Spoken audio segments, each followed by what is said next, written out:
तमिलनाडु की राजनीति में बीजेपी को बड़ा झटका लगा है। पार्टी के सबसे चर्चित और आक्रामक चेहरों में गिने जाने वाले के अन्नामलाई ने बीजेपी के प्राथमिक सदस्यता से इस्तीफा दे दिया है। लंबे समय से उनके भविष्य को लेकर अटकलें चल रही थी, लेकिन अब विराम लग गया है। आखिर क्या वजह है, उन्होंने इस्तीफा क्यों दिया, तमाम चीजें जानेंगे। नमस्कार, आप देख रहे हैं सत्ता संवाद और आपके साथ मैं हूं प्रिया खरे। बीजेपी ने अन्नामलाई के इस्तीफे को स्वीकार कर लिया। सवाल कई है जिसके जवाब आज इसी वीडियो में आपको बताए जाएंगे।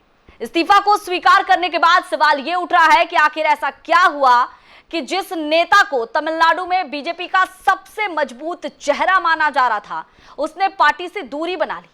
क्या यह सिर्फ व्यक्तिगत फैसला है या फिर इसके पीछे सियासी खींचतान की कहानी छिपी है? वहीं तमिलनाडु बीजेपी अध्यक्ष नयनार नागेंद्रन का कहना है कि अन्नामलाई के जाने से पार्टी को कोई नुकसान नहीं होगा, लेकिन बड़ा सवाल यही कि क्या वाकई बीजेपी बिना अन्नामलाई के तमिलनाडु में अपनी राजनीतिक प्रभाव बनाए रख पाएगी, या ये इस्तीफा दक्षिण की राजनीति में नई समीकरण लिखने वाला है? बीजेपी ने क्या कुछ कहा, पहले वो सुनते हैं। पार्टी की ओर से जारी बयान में कहा गया कि बीजेपी के राष्ट्रीय अध्यक्ष नितिन नवीन ने तमिलनाडु के पूर्व प्रदेश अध्यक्ष अन्नामलाई का इस्तीफा स्वीकार कर लिया है। यह फैसला उस समय आया जब अन्नामलाई सोशल मीडिया पर जनता के साथ खुली बातचीत करने वाले थे। अन्नामलाई के इस्तीफे पर प्रतिक्रिया देते हुए नयनार नागेंद्रन ने कहा कि बीजेपी को इससे कोई नुकसान नहीं। बीजेपी दुनिया की सबसे बड़ी पार्टी में से एक है। उनके इस बयान को पार्टी के आधिकारिक रुख के तौर पर साफ देखा जा रहा है। अन्नामलाई के इस बयान के बाद तमिलनाडु में कई नेता और भी हैं जो अब उनका साथ देने के लिए तैयार नजर आ रहे हैं। के अन्नामलाई के पार्टी छोड़ने के बाद तमिलनाडु में कुछ और नेताओं ने बीजेपी के साथ छोड़ने की घोषणा कर दी है। अन्नामलाई के समर्थक उमा हेमवती ने भी पार्टी से इस्तीफा दे दिया है। जिन नेताओं ने बीजेपी छोड़ी है उनमें करुण नागराजन का नाम भी काफी अहम है, जो राज्य में बीजेपी के उपाध्यक्ष पद पर रहे हैं। वहीं उमा हेमवती, जो कि जिला बीजेपी के महासचिव थी, भले ही संगठन के लिहाज से वो किसी बड़े पद पर नहीं थी, लेकिन उन्होंने भी सार्वजनिक तौर पर राज्य में बीजेपी की अंदरूनी राजनीति पर कई सवाल खड़े किए हैं।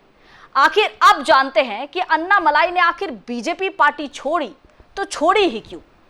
एआईएडीएमके गठबंधन का विरोध, सबसे पहला तो यही सवाल है। अन्नामलाई ने शुरू से ही बीजेपी के एआईएडीएमके के साथ गठबंधन करने का कड़ा विरोध किया था।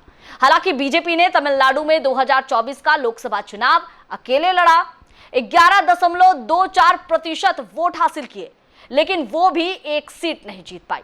खुद अन्नामलाई को कोयंबटूर निर्वाचन क्षेत्र में हार का सामना करना पड़ा। अब दूसरा पॉइंट क्या है? राज्य अध्यक्ष पद से अचानक हटना।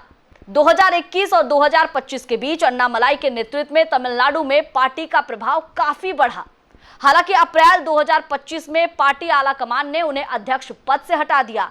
उनकी जगह नयनार नागेंद्रन को नियुक्त किया गया ताकि एआईएडीएमके के साथ फिर से गठबंधन का रास्ता साफ हो सके। बताया गया कि एआईएडीएमके के महासचिव एडप्पाडी के पलानीस्वामी ने गठबंधन से बातचीत के लिए अन्नामलाई को हटाना एक मुख्य शर्त रखी थी, और इसी के मुख्य उद्देश्य माने जा रहे हैं कि उन्होंने पार्टी से इस्तीफा दे दिया।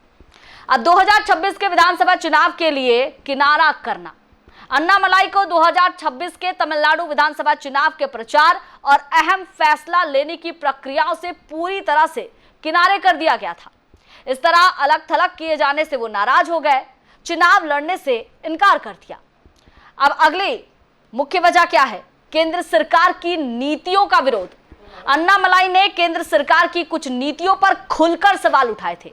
खास बात यह है कि उन्होंने स्कूलों में 3 भाषा नीति लागू करने के केंद्रीय शिक्षा मंत्रालय के फैसले का विरोध किया और तमिलनाडु के समर्थन में आवाज उठाते हुए उस नोटिफिकेशन को वापस लेने की मांग की है। पांचवा कारण क्या है?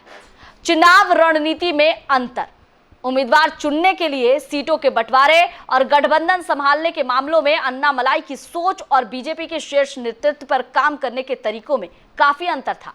राजनीतिक हलकों में इसे ही मुख्य वजह बताया जा रहा है। तो ये थी मुख्य वजह कि के अन्नामलाई ने आखिर बीजेपी पार्टी क्यों छोड़ी। फिलहाल सत्ता संवाद में इतना ही। जाते जाते लाइक और सब्सक्राइब करना ना भूलें।